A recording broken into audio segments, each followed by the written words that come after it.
Hello guys, if you are preparing for SSC CGL and not just SSC, any other competitive exam, this video is H for you because I am going to share a GS strategy in this, how to read Lucent. So you can see clearly how thick it is and it is very vast and informative. So it's very important that how you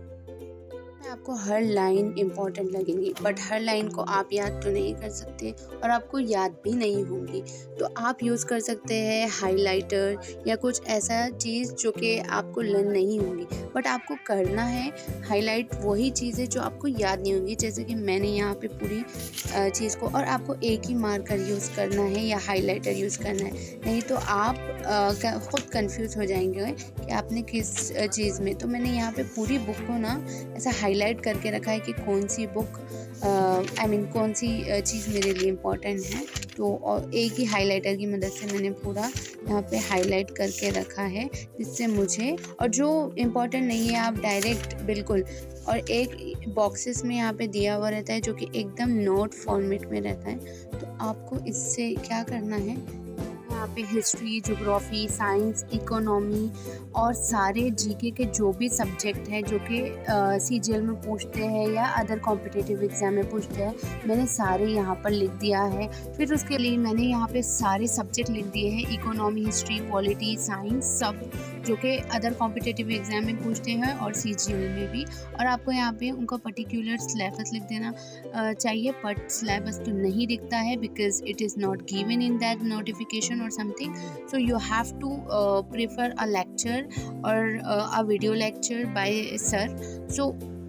वो खुद से आपको समझा देंगे। और यहाँ पे मैंने सब हाईलाइट करके रखा है कि एसएससी सीजन में इंडिया बेस्ड पूछता है या वर्ल्ड का भी पूछता है, जैसे ज्योग्राफी मैंने इंडिया बेस्ड, तो कॉन्स्टिट्यूशन, आर्टिकल, पार्लियामेंट, पॉलिटी से पूछा जाता है, तो ये मैंने सब कुछ हाईलाइट करके रखा है। देखिए, आपने ना बुक इसलिए ख़रीदी कि आपके पास सिर्फ सजा के लिए रखने की ज़रूरत नहीं है, मैं भी पहले यही सोचती थी, बट आपको ना ये रियलिटी में हाईलाइट करना है उसको, ना जितना आप हाईलाइट करेंगे, सब कर देंगे ना, तो ये उतना ऐसा आपको लगना कि मैंने उतने बार पढ़ा है। अगर आप इसको ऐसे ही सजा के रखेंगे तो बस ये बुक एक ना एकदम पुरानी हो जानी चाहिए, मतलब कि आपने यूज़ किया। पीवाईक्यू सबसे पहले आपको देखना है, आप किसी भी एग्जाम के लिए प्रिपेयर कर रहे हो, कोई भी बुक यूज़ करने से पहले